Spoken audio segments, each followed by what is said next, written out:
E aí, tudo bem? Que bom ter você aqui para mais um mergulho científico profundo.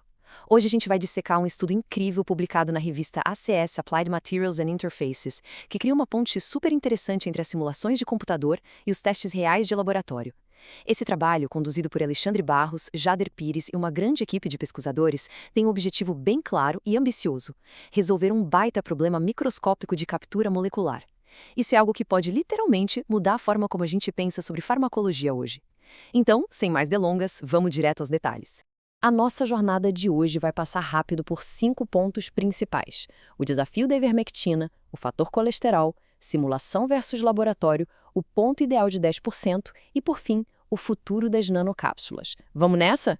Começando pela parte 1, o desafio da ivermectina, ou melhor, como capturar uma molécula que foge de tudo.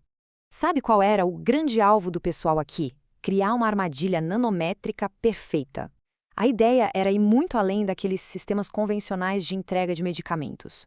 E para entender o porquê disso, a gente precisa falar de lipofilicidade.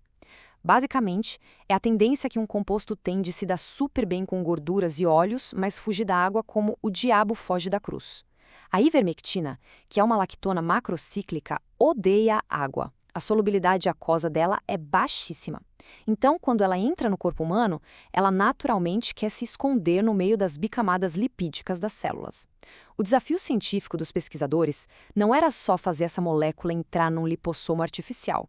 Era desenhar uma membrana que segurasse ela lá dentro de forma totalmente estável, sem deixar a danada escapar. E é aí que entra a nossa parte 2, o fator colesterol, o grande modulador de membranas. Pensa no colesterol como o engenheiro-chefe de uma bicamada lipídica. É ele quem dita as regras do espaço. Se a gente olhar para os extremos, o dilema da pesquisa fica óbvio. De um lado, com 0% de colesterol, a membrana fica super fluida, quase bagunçada.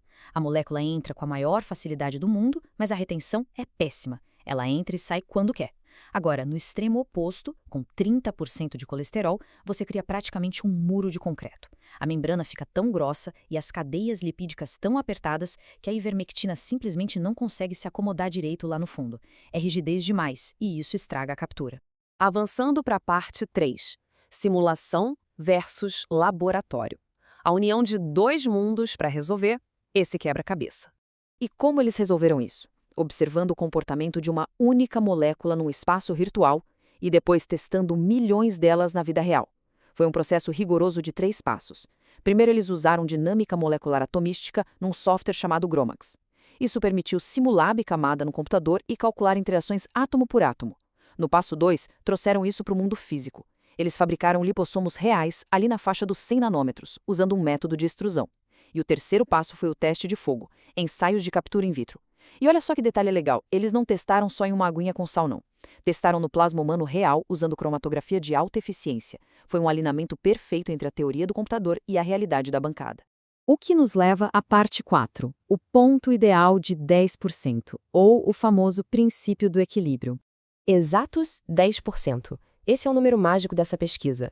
Sabe a história da caixinhos dourados? Aquele mingau que não está nem muito quente nem muito frio, mas na temperatura perfeita. Na ciência dos materiais é a mesma coisa. Uma concentração de exatamente 10 mol% de colesterol revelou o equilíbrio perfeito. A membrana não fica nem tão molenga a ponto de deixar a molécula fugir e nem tão dura a ponto de barrar a entrada. É um ajuste milimétrico para garantir a retenção máxima. E quando a gente olha para os resultados experimentais de eficiência, a queda é brusca fora desse ponto.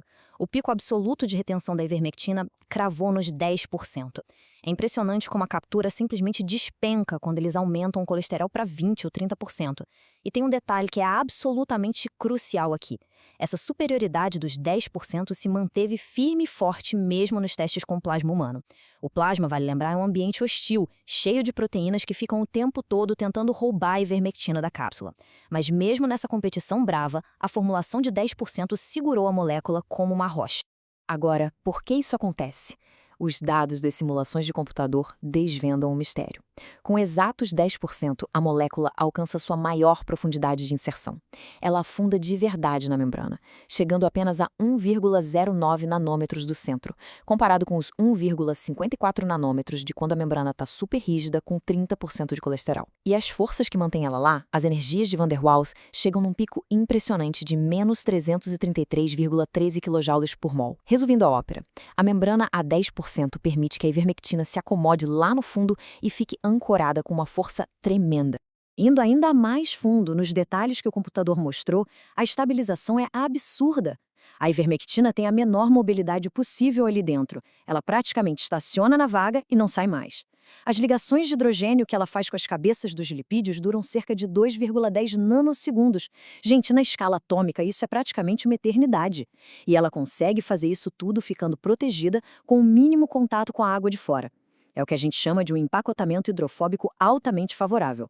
A molécula fica blindada. Esse é o cenário dos sonhos para garantir que o medicamento ou o composto não se perca no meio do caminho dentro do corpo. E chegamos na reta final, parte 5, o futuro das nanocápsulas, muito além da entrega de remédios. Por que entender tudo isso é tão revolucionário para a gente?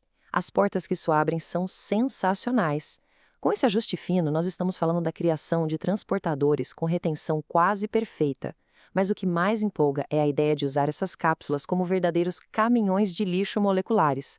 Imagine, no futuro, a gente usar lipossomos customizados para circular no corpo ou em máquinas externas e sequestrar toxinas lipofílicas para tratar envenenamentos graves, uma verdadeira limpeza toxicológica. E claro, esse estudo prova de uma vez por todas que usar o computador para prever formulações lipídicas poupa meses de trabalho cego no laboratório. O que nos deixa com um pensamento para lá de provocativo para encerrar hoje. Se um simples e fino ajuste de 10% na concentração de um único componente otimiza tão perfeitamente a captura de uma molécula super difícil, quais outros secretos as dinâmicas moleculares ainda vão descobrir para os tratamentos médicos do amanhã? O poder de ver e manipular a medicina átomo por átomo não é só ficção. Está acontecendo agora. E só está começando. Muito obrigado por acompanhar essa análise e até a próxima.